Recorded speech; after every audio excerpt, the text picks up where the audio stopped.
on Auto Aficionado, we're going to be talking about one of the most iconic cars of all time, the first generation Ford Mustang.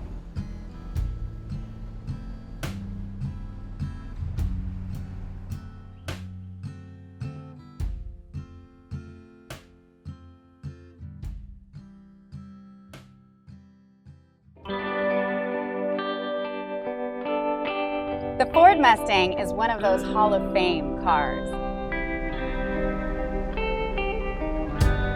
This one here belongs to Ted Grizzly.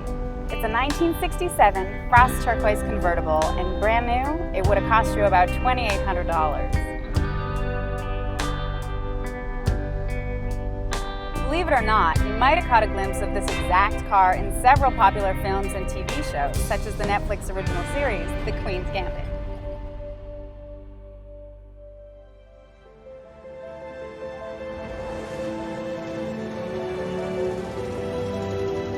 It's in one of the scenes with one of the actors in the background, and it's very noticeable. I even had my daughter call me up and say, "Dad, I saw your car on my TV set." And I said, "Are you joking?" And she says, "No, it was on The Queen's Gambit." She recognized it right away. It was actually a night scene, but she recognized the color and the rack, the luggage rack on the trunk. And she says, "Dad, that is your car, isn't it? Because it was filmed in Toronto." And I went, "Yes, I've been busted." I've loved old cars ever since I was little. And the car that stood out for me was a 1967 Mustang. So it's been a lifelong ambition to have a classic American car.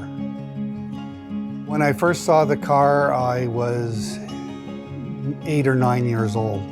My aunt had a 1968 hardtop Mustang, and I fell in love instantly. It was so cool, and she was a cool aunt, and she had that Mustang for several years, and it was always at the back of my mind that I eventually wanted one.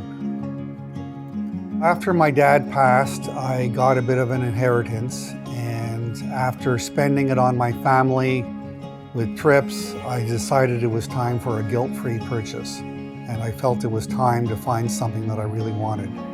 And what I wanted was a Mustang. I found one. It was a convertible. I wasn't initially looking for a convertible, but once I saw it, I fell in love with it.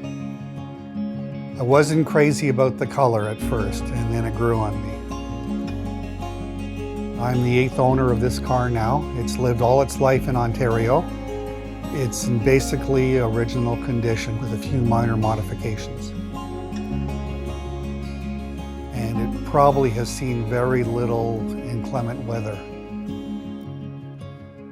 And besides, who would drive a Mustang convertible in the winter?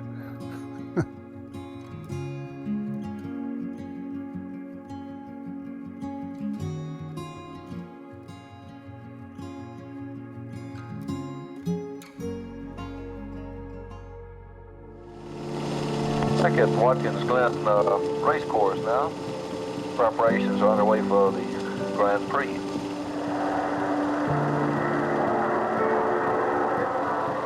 The Mustang made its formal debut at the U.S. Grand Prix in Watkins Glen, New York on October 7, 1962. Contemporary Formula One driver Dan Gurney lapped the track in a demonstration using the second race prototype.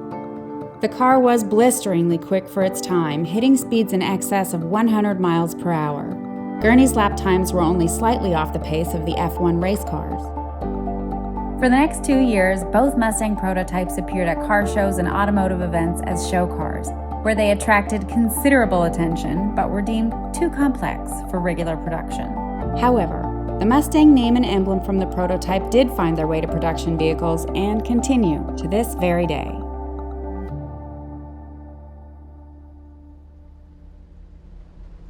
The Mustang is a piece of American automotive history, so much so that in the 1960s, the U.S. Navy ran a recruitment ad that said, "The Beach Boys, apple pie, and the '67 Mustang, 3 things worth fighting for."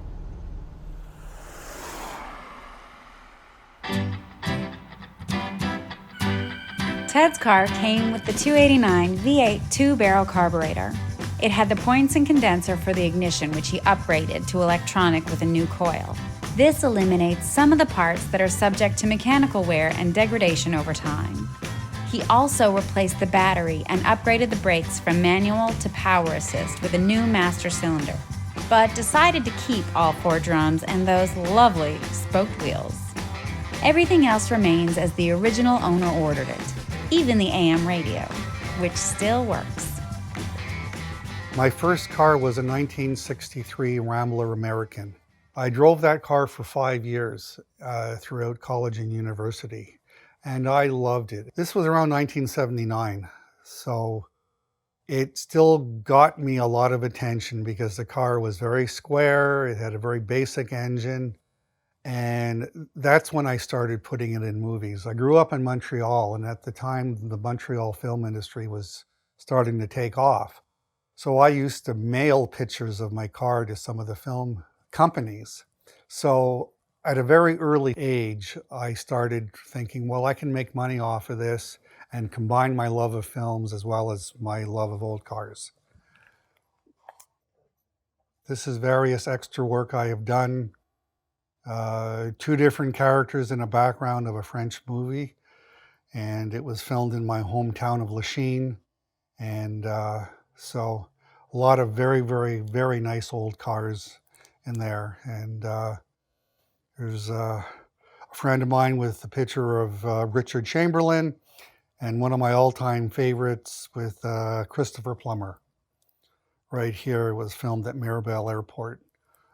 A very nice man. What I do have is I have a hobby that pays for itself. I enjoy watching my car on the screen. It's been in several music videos. It's been in a movie or 2, a TV series, as a background picture car. I belong to a couple of picture car companies in Toronto. And most of the time the car just sits on the set, sometimes on a sound stage, and I'm there watching it, and it just does me proud.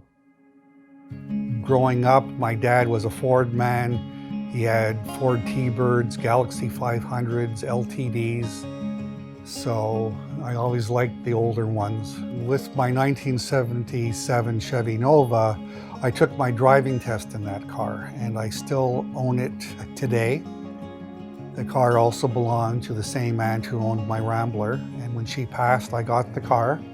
It's never seen winter, and it's a lot of fun to drive, and parts are still available. And I had it painted a couple years ago. It was a boring silver, and I wanted something that would really pop, and it's red now. And it also gets some work in the films and some music videos. It's a star car because it's red. Usually it's a star car. All over North America, and by extension also the world, people are still restoring these cars. You can still buy a complete Mustang for about $18,000 US and add the powertrain and the interior. There is a lot of marketing in the States where you can get parts from. You can get parts for anything for any of the old Mustangs out of the 60s, for sure. There is nothing you cannot get.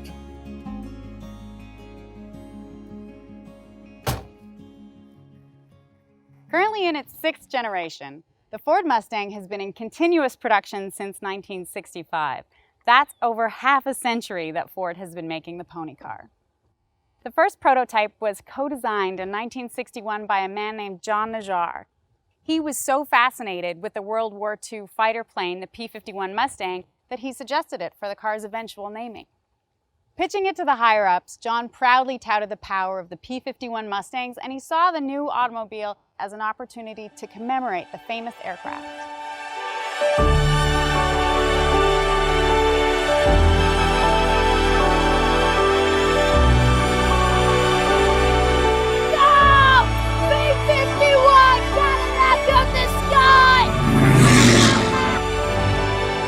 But what do airplanes have to do with horses? Where does that unforgettable logo of a running horse really come from? It turns out there are several theories why Ford chose the name Mustang, and some are more bizarre than others. One theory claims that a company insider involved with the project used to breed quarter horses, and that he got the name when his wife gave him a book called The Mustangs as a birthday present. Others say it comes from a Southern Methodist University football team which shares a nearly identical logo with the car. The only difference? The direction of the horse. One company executive even famously proclaimed that the Mustang name won the day simply because it was, quote, American as hell. This was one of the first cars to ever offer buyers an options list. You could have a coupe, a hardtop, or a convertible like this one. A similar version was even used as product placement in the James Bond film Thunderball. Buyers could choose from a variety of engines, gearboxes, seats, wheels, to all components that were mostly shared with other Ford models, like the Falcon and the Fairlane. This is how Ford was able to keep the price low on the original Mustang, and it also meant that dealers didn't have to invest in additional spare parts inventory to support the new car line. All of this resulted in record-breaking sales. Ford projected less than 100,000 units in the first year, but they blew through that in 3 months. Nearly 700,000 Mustangs were sold in 1965, despite only being available in North America. It's no surprise that the Mustang became the fastest-selling car in the world, and with it, a legend was born that continues to this day.